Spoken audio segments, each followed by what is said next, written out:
ओरछा देश के राजा थे महाराज मधुकर शाह, और उनकी महारानी का नाम था गणेश देई। राजा और रानी बड़े भगवत भक्त थे, निरंतर परमात्मा का सुमरण किया करते थे। संत सेवा में इनकी बड़ी निष्ठा थी। दोनों में बहुत समानताएं थी, पर एक बात में इनमें विभिन्नता थी।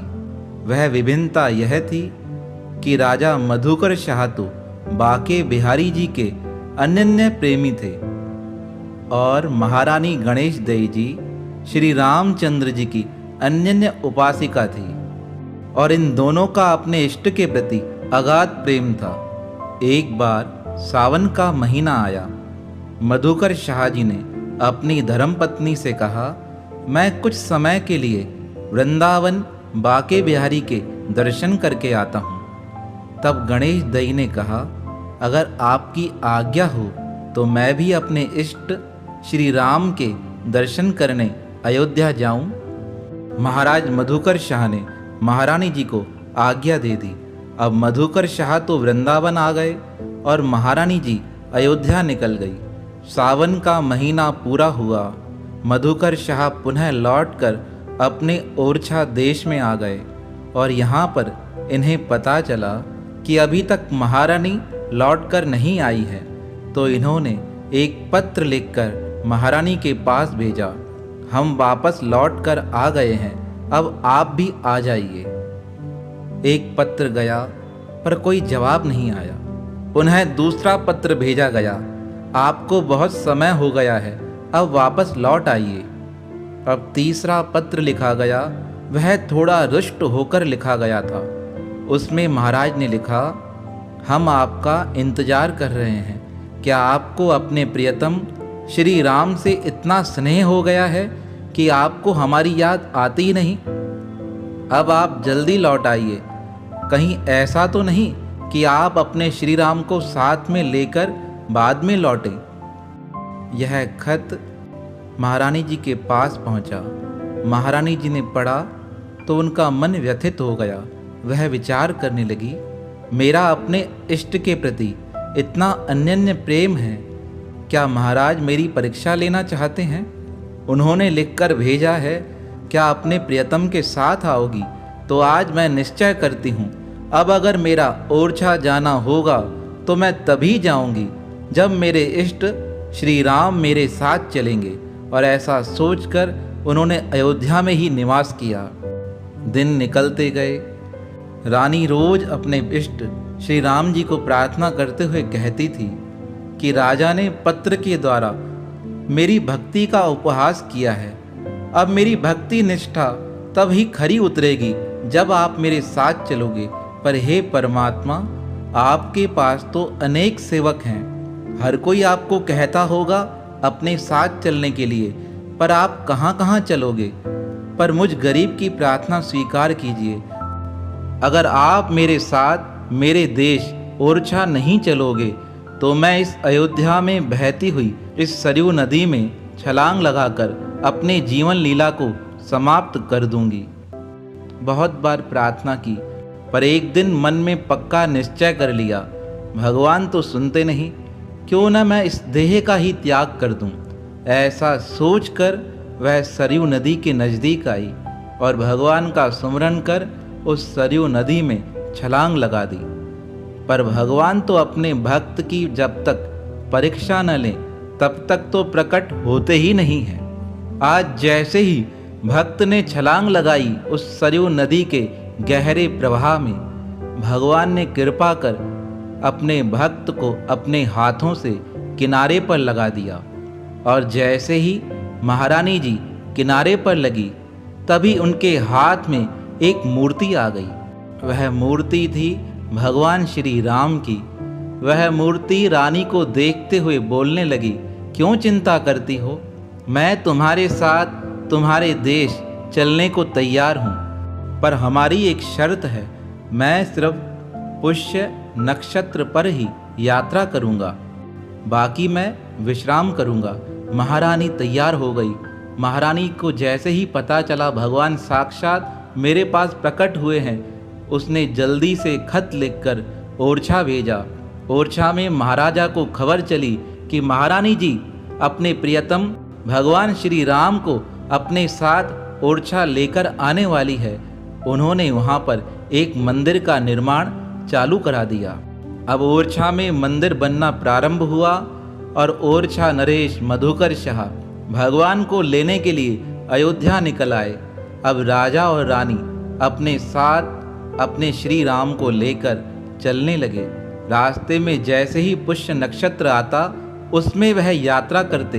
बाकी 1 महीना पंडाल लगाकर संतों का सत्संग करते, सेवा करते। धीरे धीरे बड़े आनंद के साथ वह अपनी देश की ओर आते जा रहे थे। जैसे ही अपने स्थान पर पहुंचे, अभी मंदिर का शीर्ष का काम बचा हुआ था। अब राजा ने विचार किया, इस अधूरे मंदिर में भगवान को कैसे स्थापित किया जाए। तब रानी से सलाह की, भगवान को कहाँ पर बिठाएं। तब महारानी जी ने कहा, मैं अधिकतर समय अपने रसोई में रहती हूँ, क्यों ना मेरे भगवान को रसोई में बिठाया जाए। मैं वहाँ पर अपने भगवान की सेवा भी कर लूँगी और मुझे इनके दर्शन भी हो जाएंगे। भगवान बड़े प्रसन्न हुए, क्योंकि भगवान की ही इच्छा थी कि मुझे उस स्थान पर बिठाया जाए जहाँ पर मैं अपने भक्त के साथ अधिक से अधिक समय बिता सकूं। अब महाराजा के रसोई में भगवान को बिठाया गया। और पहले जमाने की रसोई कोई साधारण रसोई तो थी नहीं, बड़े अच्छे प्रकार से बनाई जाती थी। वास्तु के हिसाब से उनका निर्माण किया जाता था, तभी तो वहाँ जो भोजन बनता था वह अमृत स्वरूप होता था।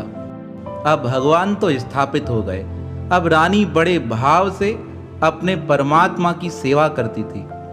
एक दिन जब महारानी जी श्री राम की सेवा कर रही थी, तब भगवान महारानी जी से कहने लगे, आज मेरे पैरों में बड़ा दर्द हो रहा है।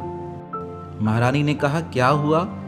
आपके पैरों में क्यों दर्द हो रहा है? अगर आप आज्ञा दे तो मैं आपके पैरों में मालिश करूं।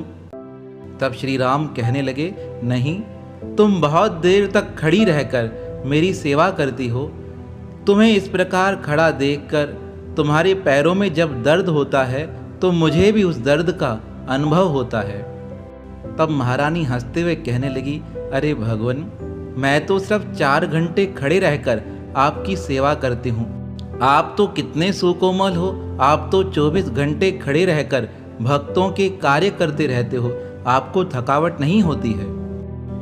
तब भगवान कहने लगे, मैं कभी कभी चाहता हूँ बैठ जाऊँ, पर इसलिए नहीं बैठता हूँ क्योंकि तुम खड़ी रहकर सेवा करती हो। अगर तुम बैठने को तैयार हो तो मैं भी बैठ जाऊँगा। तब महारानी कहने लगी, हे भगवान, अगर आप बैठ जाओगे तो मैं आपकी बैठकर सेवा करूँगी, पर अगर भगवान खड़ा रहे तो भक्त का फर्ज है वह भी खड़ा होकर अपने भगवान की सेवा करे। मैं आपको बिठाए बिना कैसे बैठ सकती हूँ? श्री रामचंद्र जी ने कहा, अगर तुम कहो तो मैं बैठ जाऊं, पर एक बात याद रखना, फिर मैं उठूंगा नहीं। जिस प्रकार बैठूंगा वह स्थान मेरा कायम हो जाएगा। महारानी ने कहा, आप मालिक हैं, आप समस्त सृष्टि के मालिक हैं, जैसा आप चाहेंगे वैसा ही होगा। अब श्री रामचंद्र जी की मूर्ति जो खड़े रूप में स्थापित थी वह रानी के समक्ष उसी स्थान पर बैठे हुए स्थापित हो गई। दूसरे दिन जब मंदिर खोला गया, सब लोग हैरान हो गए। वह सोचने लगे, कल श्री रामचंद्र जी खड़े थे, आज बैठ कैसे गए? लोगों के मन में आश्चर्य होने लगा, पर यह भक्त की परीक्षा की सफलता थी, क्योंकि कई लोगों के मन में यह संशय हो गया था कि यह रानी अयोध्या से रामचंद्र को नहीं लेकर आई है, यह तो अयोध्या से किसी मूर्तिकार से मूर्ति बनाकर यहाँ लेकर आई है। लोगों के इस भ्रम को तोड़ने के लिए भगवान ने अपनी सत्यता सिद्ध की और स्वयं अपने भक्त को विजय दिलाने के लिए उनके समक्ष बैठना स्वीकार कर लिया। लोगों के मन में यह चर्चा होने लगी, कल तक जो मूर्ति खड़ी थी आज वह बैठ गई है, इसका मतलब भगवान साक्षात इस मूर्ति के रूप में हमारे देश में स्थापित हो गए हैं। मधुकर शाह महाराज भगवान श्री राम के दर्शन करने आए और महारानी से कहा, अब तो मंदिर बनकर तैयार हो गया है, श्री रामचंद्र जी को उस मंदिर में विराजमान करें। महारानी ने श्री राम से पूछा, हे भगवान, मंदिर बनकर तैयार हो गया है, अब आप वहाँ चलकर विराजिए। तब प्रभु ने कहा, मैंने तुम्हें पहले ही कहा था, अगर मैं यहाँ बैठ जाऊँगा तो बिल्कुल नहीं उठूँगा, अब मैं कहीं नहीं जाऊँगा, यहीं स्थापित रहूँगा। राजा ने कहा, जब इन्हें यहीं रहना था तो इतना बड़ा मंदिर बनाने की आवश्यकता ही क्या थी। तब श्री रामचंद्र की मूर्ति कहने लगी, वहाँ पे भगवान चतुर्भुज को स्थापित कर दो। अभी तक उस नवनिर्मित मंदिर में चतुर्भुज भगवान की पूजा की जाती है और भगवान श्री राम की जो मूर्ति है वह अभी तक महाराज के उस महल में ही स्थापित है।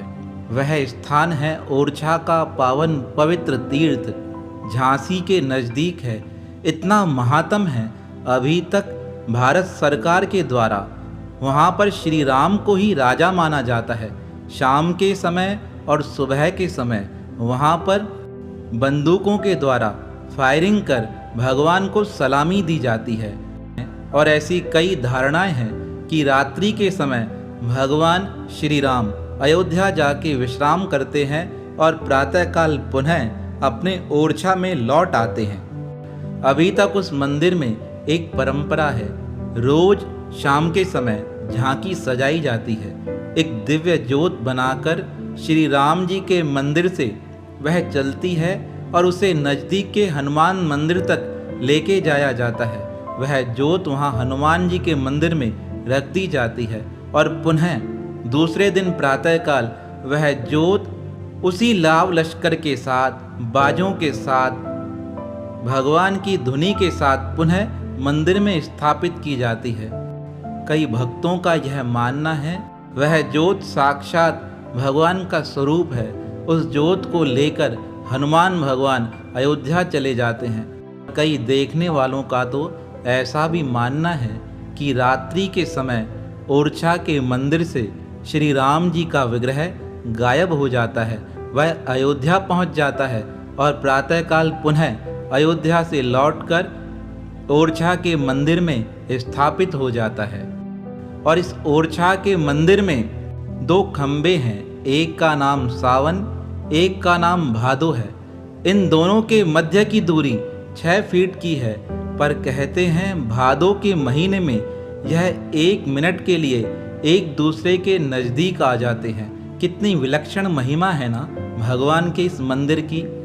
हमें भी सौभाग्य प्राप्त हुआ इस मंदिर के दर्शन का। 2017 में हमारी यात्रा हुई। हमारे एक संत हैं, संत छोटू राम जी, जिनको सुरेश कुमार प्रेम प्रकाशी के नाम से भी जाना जाता है। वह इस मंदिर में अधिकतर जाते हैं। उनके साथ संत परशुराम जी और हमारा जाना हुआ। हम दर्शन करके आए। उधर दर्शन करते समय एक विलक्षण घटना घटित हुई। श्री राम जी की मूर्ति के चरणों में एक नीलमणि स्थापित है। हम दर्शन कर रहे थे। सब लोगों ने कहा, उस नीलमणि का दर्शन करना बड़े सौभाग्य से दिखाई देती है। अब हम प्रार्थना करें, हमें तो दिखाई ना दे। हमने भगवान को प्रार्थना की, कृपा करो, यहाँ पे जितने भक्त आ रहे हैं उन्हें दिखाई दे रही है, हमें नहीं दिखाई दे रही है। हमसे कोई अपराध बन पड़ा है, कृपा कीजिए। हमने नेत्र बंद कर लिए और थोड़ी देर बाद कहते हैं ना, भगवान की कृपा से ही भगवान के दर्शन होते हैं। अब भगवान की कृपा हुई। जो चीज़ हमें नहीं दिखाई दे रही थी उनकी कृपा से ही वह दिखाई देने लगी। तो वह नीलमणि अभी भी श्री भगवान के चरणों में स्थापित है। पर किसी भाग्यशाली को दर्शन मिलता है। अगर आपका जाना हो तो अवश्य दर्शन करके आइएगा कि भगवान साक्षात वहाँ किस प्रकार प्रकट हुए हैं।